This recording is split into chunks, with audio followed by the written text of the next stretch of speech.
Well, it's been an absolutely devastating 48 hours around the Corangamite Shire, and there's still plenty of work being done, particularly around the Skipton area. In fact, tomorrow the Corangamite Shire announced that they will be hosting a relief centre for people around the areas of Skipton to come and get some answers and find out what the latest information is.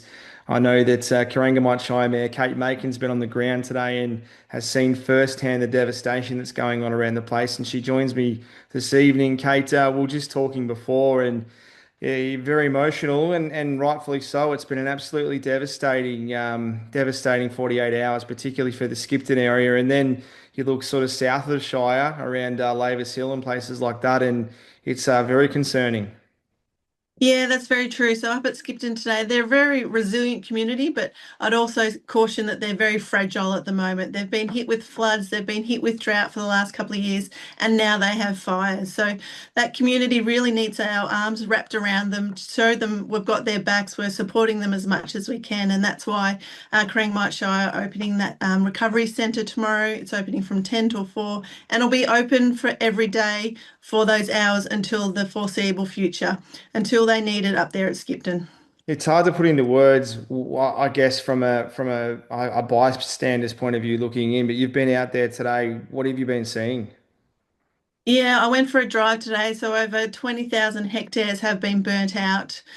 We have machinery in paddocks that is burnt. There's houses that are burnt that only the chimney stacks are standing. There's fences, there's cattle that have been burnt and are dying. So it's not great. It's not great for the community, but I know this community at Simpson are really resilient. They'll get together, they'll band together, and they'll make sure that they get through this together.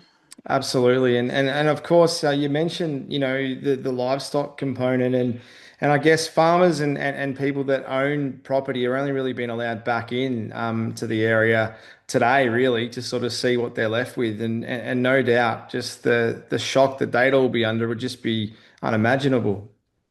Yeah, and we've had AgVic in the area today as well, so they've been helping out the farmers and making those assessments and trying to help them with a path forward as to what that looks like. But yeah, true devastation up there at Skipton. But as I keep saying, they're very resilient. They'll get through this, but we just need to support them as much as we can. And I know information's coming in, but it looks like there has been some properties lost, which is just devastating. And that's probably another reason why we need to really throw our hands around those people around Skipton. I know we sort of started getting word last night that there was some properties sort of around the Caramballic side of Skipton, and then more sort of southwest, southeast. Yeah, it's just been one of those things that we knew it was going to be bad, but you never really know how bad until it actually comes and goes.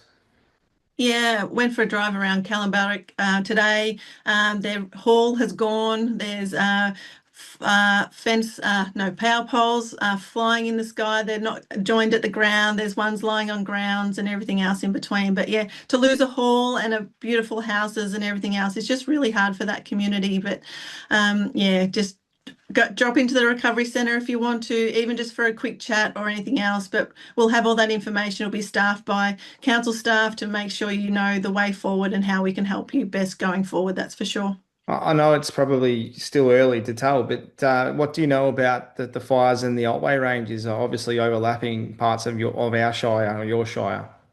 Yeah, so there is two fires down there at the moment, down the Princetown, Lavers Hill, Jellybrand area, Irrawillipy Way. So it's a really difficult area to get to. So the firefighters are struggling that way to actually get to the fire and actually meet it head on. So they're sort of looking of a plan ahead, and hopefully within the next 24 hours we can have a plan that actually puts that fire quite a bit dampened down and keeps all those communities safe. But please just obeyed by the Vic Emergency app. If it's telling you to leave, please leave. Please stay safe and take your time and get all those valuables and get out when you need to. Yeah, and I know, you mentioned the app, but power outages, some really bad black holes around that Simpson area. There's been a lot of people down there that have found themselves kind of disconnected. And obviously, particularly around last night when there was that lightning strike around everywhere. Like last night was scary. Bukar, Glen Ormiston, and then of course down further around Simpson, which then spread towards the Otways. Radio, there's other ways to stay informed, but you know, it's so hard when we're so reliant on the digital age now to get information when we just have these constant, black holes and different things, caused by power outages.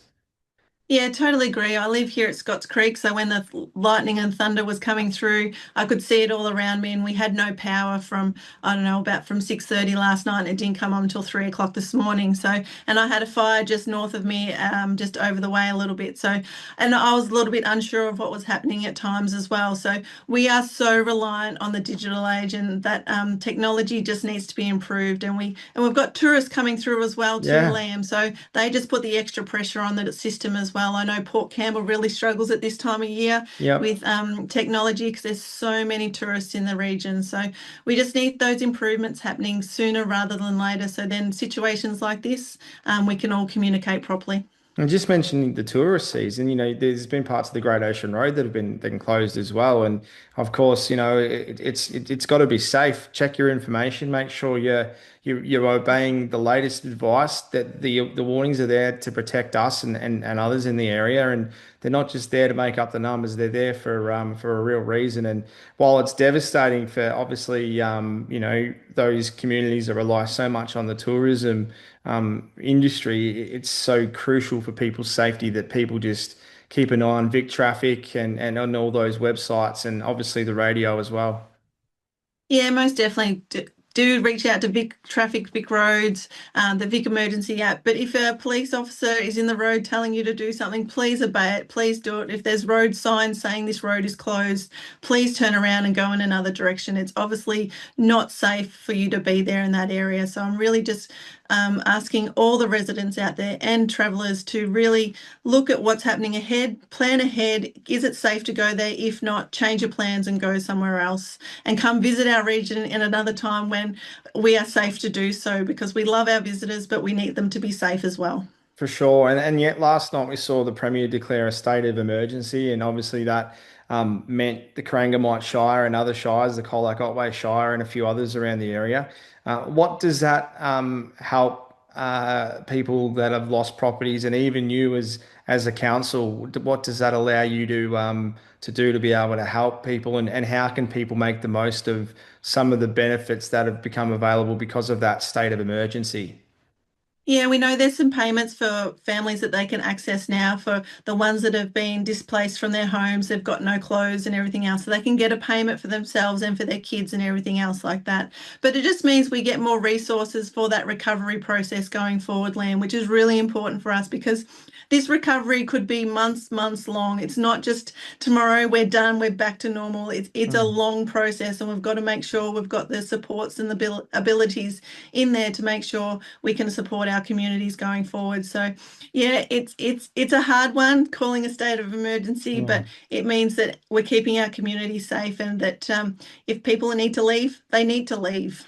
And the likes of Blaze Aid as well. We saw how instrumental they were last year up around the Grampians and Wallora and places like that. No doubt that there will be some support from them as well coming down to our region to make sure they can help landowners.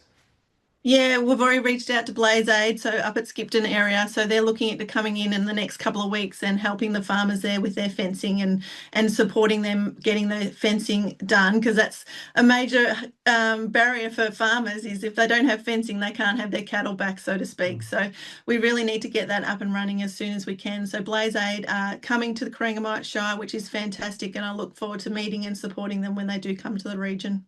We're a pretty lucky bunch down here, and no doubt we will support those in need. Thank you very much for your time, Kate. It's obviously been a really trying 24, 48 hours, obviously for you and the Corangamite Shire team, but especially for those people and those families that have been affected by these devastating fires. And now all we just need to do is just hope that they can be brought under control quickly and we can start the road to recovery, which, as you mentioned, is certainly going to be a long one.